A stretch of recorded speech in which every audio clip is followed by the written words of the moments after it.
नमस्कार। मैं कमलेश कबीर आपका एक बार फिर स्वागत करता हूं इस नए एपिसोड में। आज के इस एपिसोड में हम बात करेंगे बिहार की राजनीति की। बिहार की राजनीति में दो नाम अभी जो है वो जोरों से चर्चाओं में चल रहे हैं। एक पीके और दूसरा केके। पीके यानी प्रशांत किशोर और केके कन्हैया कुमार। अब प्रशांत किशोर की चर्चा इसलिए है क्योंकि आरजेडी लगातार प्रशांत किशोर के ऊपर हमलावर है और ये जनता को यह बताने की कोशिश कर रही है कि प्रशांत किशोर भारतीय जनता पार्टी की बी टीम है। लॉजिक अगर हम देखें, तर्क क्या है इसके संदर्भ में, तो इसके संदर्भ में तर्क यह है क्योंकि प्रशांत किशोर प्रधानमंत्री नरेंद्र मोदी के साथ भी जुड़े हुए हैं और उसके बाद में उपाध्यक्ष बने जेडीयू के, तो वो नीतीश कुमार से भी जुड़े हुए हैं।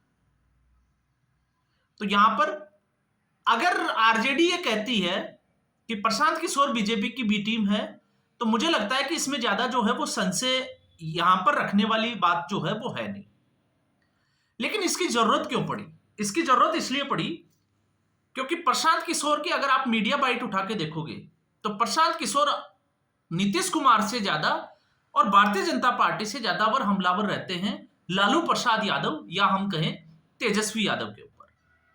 और तेजस्वी यादव के ऊपर हमलावर ही नहीं रहते, वो कई बार तो आपने देखा होगा चलते शो में वो 9वीं फैल तक बता देते हैं तेजस्वी यादव को।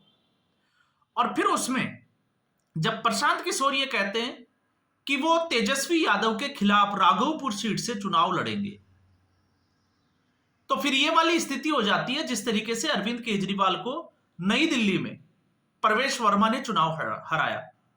तो आरजेडी के खिलाफ प्रशांत किशोर ने मोर्चा खोला हुआ है और प्रशांत किशोर की जो नजर है वो है ऐसे वोट बैंक जो कांग्रेस पार्टी की तरफ जाना नहीं चाहता और भारतीय जनता पार्टी की तरफ वो जाएगा नहीं, लेकिन इस बार उस वोटर ने आरजेडी से दूरी बना ली हो, उसके ऊपर नजर बनी हुई है प्रशांत किशोर की। तो यहां पर प्रशांत किशोर की चर्चा इसलिए जो है वो ज्यादा जरूरी हो जाती है। लेकिन फिर सवाल ये होता है कि आखिर लालटेन को बुझाएगा कौन, पीके या केके? कन्हैया कुमार। कन्हैया कुमार को लेकर पहले भी मैं जो है वो 2-3 वीडियो बना चुका हूं और मैं हमेशा कहता हूं, और ये मेरा जो है वो निजी आकलन है, हो सकता है आपको ये पसंद आए या नहीं आए, कन्हैया कुमार को बिहार भेजकर जहां तक कांग्रेस पार्टी का सवाल है, तो कांग्रेस पार्टी आरजेडी के साथ बार्गेनिंग तो कर सकती है, लेकिन फिर सवाल खड़ा यह हो जाता है कि क्या राहुल गांधी कन्हैया कुमार के साथ कांग्रेस पार्टी को बचा पाएंगे बिहार में, जो कि नजर नहीं आता है। और इसके पीछे का जब मैं पहले भी इससे वीडियो बनाने की मैं वीडियो बनाई थी उनमें मैंने बात भी की थी, और उसके बाद में क्योंकि मेरा पहला जो वीडियो 10 दिन पहले आया था मैंने उसी वक्त बात की थी कि जिस तरीके से कृष्णा अल्लावरू बिहार का प्रभारी बनाया है और फिर उसके बाद कन्हैया कुमार को भी बिहार भेज दिया है, तो कन्हैया कुमार बहुत बड़े कद के नेता नहीं है क्योंकि वो पहले ही बेगूसराय और दिल्ली से चुनाव हार चुके हैं। तो अगर हम चुनाव के नजरिए से देखते हैं कि कन्हैया कुमार किसी सीट पर चुनाव लड़ेंगे और जीत जाएंगे, तो ऐसा तो जो है वो नजर नहीं आता है। जब तक कि कांग्रेस पार्टी निश्चिंत ना हो जाए कि यहां पर कांग्रेस पार्टी की ही जीत होगी, तो कन्हैया कुमार जीत सकते हैं, इसके अलावा कन्हैया कुमार की जीत बिहार में नहीं हो सकती। लेकिन दूसरा है, मैंने उस वक्त भी की थी, मैं फिर दोहरा देता हूं आपको, कृष्णा अल्लावरू कहते हैं कि वो राहुल गांधी के बंदे हैं, और कन्हैया कुमार जैसा कि जयराम रमेश के बिल्कुल करीबी है। जयराम रमेश लेफ्टिस्ट विचारधारा से आते हैं और ऐसे में कन्हैया कुमार जेएनयू में आपको पता होगा टुकड़े टुकड़े गैंग के साथ जो है वो नारे लगा चुके हैं। तो बड़े कयास लगाए जाते हैं कि जयराम रमेश की राहुल गांधी के साथ जो नजदीकी है, या जयराम रमेश की जिस तरीके से कन्हैया कुमार के साथ नजदीकी है, और जयराम रमेश इसको जो है वो कई बार दोहरा चुके हैं पब्लिकली, जब उन्होंने ये कहा था कि राहुल गांधी के बाद अगर कांग्रेस पार्टी में किसी नेता का नंबर आता है लोकप्रियता में तो वो कन्हैया कुमार है। तो फिर सवाल यही खड़ा हो जाता है कि कन्हैया कुमार को बिहार क्यों भेजा गया? क्या कांग्रेस पार्टी इस स्थिति में है कि वो बिना गठबंधन के चुनाव लड़ सकती है? तो फिलहाल कांग्रेस पार्टी इस स्थिति में है नहीं, और अब मैं ये कह रहा हूं तो उसके पीछे मैं कांग्रेस पार्टी के ही नेताओं के बयान बता देता हूं। तारिक अनवर जो कटिहार से कांग्रेस पार्टी के सांसद है, बिहार अब महाराष्ट्र में जब कांग्रेस पार्टी चुनाव हारी थी तो उसके बाद में उनका एक ट्वीट आया था कि कांग्रेस पार्टी को अब अपनी गठबंधन में स्थिति को स्पष्ट कर देना चाहिए। लेकिन अब जब वो मीडिया के सामने आ रहे हैं तो वो सीधे तौर से ये कह रहे हैं कि अब जो है वो गठबंधन के बिना ना आरजेडी मजबूत है ना कांग्रेस। तो अचानक से ये सुर क्यों बदल गए? आप देखिएगा, आप समझोगे तो कन्हैया कुमार के बिहार जाने से पहले इन लोगों के बयान कुछ अलग थे और अब जो है वो बयान कुछ अलग है। तो इसका अंदाजा आप इससे लगा सकते हैं, जब कृष्णा अलावरू को बिहार का नेतृत्व दिया गया, प्रभारी बनाया गया, और जब कृष्णा अलावरू 2-3 दिन के लिए बिहार के दौरे पे गए तो मैंने कहा था उस वीडियो में कि अब वो दिल्ली वापस आएंगे और एक रिपोर्ट देंगे राहुल गांधी को, और वो रिपोर्ट ये होगी कि अखिलेश प्रसाद सिंह को किस तरीके से कांग्रेस पार्टी के अध्यक्ष पद से हटाया जाए।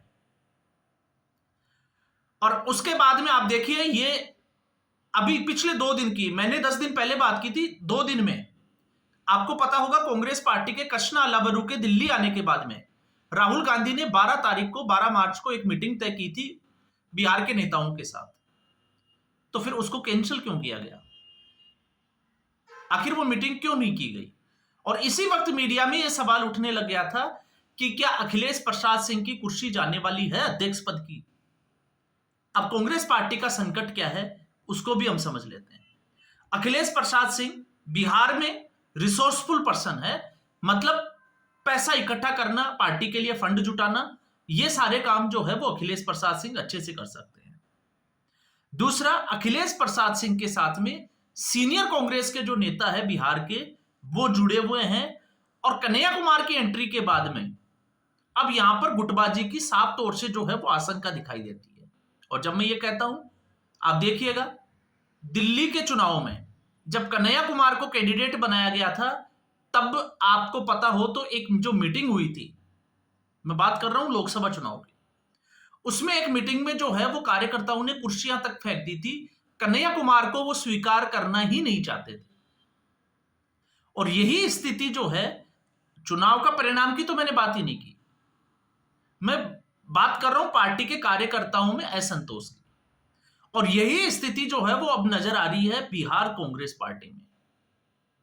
अब जैसा कि हम कहते आए हैं कि तेजस्वी यादव पहले से कह रहे थे कि अगर कांग्रेस पार्टी का स्ट्राइक रेट अच्छे से होता, जो 70 सीटें कांग्रेस पार्टी को दी गई थी, उसमें से अगर 19 के बजाय अगर 30 से 40 सीटें अगर कांग्रेस पार्टी निकाल पाती तो शायद बिहार का मुख्यमंत्री तेजस्वी होता। लेकिन कांग्रेस पार्टी यह कहती है कि उनको वो सीटें दी गई जहां पर 25 से 30 साल तक, और अगर आप आंकलन करोगे तो उस आंकलन में आप देखोगे 70 में से लगभग 45 सीटें ऐसी है जहां पर 25-30 साल से एनडीए की लगातार जीत होती आई, और वो गई थी कांग्रेस पार्टी के खाते में। तो कांग्रेस पार्टी ने दबाव बनाना शुरू किया, और दबाव किस तरीके का? तेजस्वी यादव, क्योंकि वो यादव समाज से आते हैं, इसलिए पप्पू यादव जो कि उनके कॉम्पिटिटर थे बिहार में, तो लालू प्रसाद यादव और तेजस्वी यादव कभी नहीं चाहेंगे कि पप्पू यादव आने वाले समय में यादवों का एक बड़ा नेता बनकर बाहर निकले।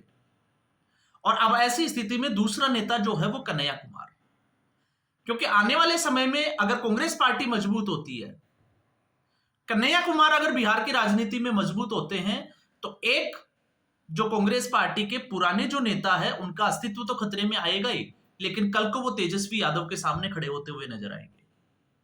तो स्थिति यह होगी महागठबंधन में, आप देखिएगा, और आप लिखकर रख लीजिए इस बात को। अभी तो चुनाव जो है वो थोड़ा समय है, क्योंकि 3 से 4 महीने के बाद भी बिहार चुनाव में जाने वाला है। लेकिन आप मान के चलिए, जब दोनों पार्टियां सीट शेयरिंग के फॉर्मूले में जाएगी तो हो सकता है कि इनके जूतम पेजार या कुर्सियां फेंकने तक की नौबत वापस आ जाए। और वो इसलिए आएगी क्योंकि दोनों ही पार्टियां, कांग्रेस पार्टी की नीयत जो है वो साफ तौर से दिखाई देती है कि कांग्रेस पार्टी की राजनीति में क्या है। कांग्रेस पार्टी सिर्फ और सिर्फ बार्गेनिंग की राजनीति कर रही है कि उनको 70 सीटें तो मिले, लेकिन वो 70 सीटें मिले जो कांग्रेस पार्टी चाहती है। अब सवाल खड़ा यह हो जाता है कि क्या आरजेडी देगी? तो आरजेडी अगर नहीं देती है तो फिर सिचुएशन जो है वो वही आ जाती है। और फिर भी आप देखिएगा, लड़ेंगे मरेंगे कुछ भी करेंगे अंत में, लेकिन ये गठबंधन टूटने वाला नहीं है। अब तारिक अनवर जैसे नेता जो है वो बात बोलने लगे जिसकी हम पहले जो है वो चर्चा कर चुके हैं। और अखिलेश प्रसाद सिंह, बहुत कम समय में 5 से 10 दिन में एक नया डेवलपमेंट होगा और आप देखिएगा एक बगावत शुरू होगी कांग्रेस पार्टी में। और कांग्रेस पार्टी के नेता राहुल गांधी कांग्रेस को जो है वो धमकाते हुए नजर आएंगे, पार्टी छोड़ने का डर दिखाएंगे। और दूसरी तरफ जिस तरीके से हम बात कर रहे हैं प्रशांत किशोर की, प्रशांत किशोर ने भले ही जीत हासिल ना की हो, लेकिन बिहार के उपचुनाव से यह जरूर साबित कर दिया कि वो इस चुनाव में वोट कटवा साबित होंगे।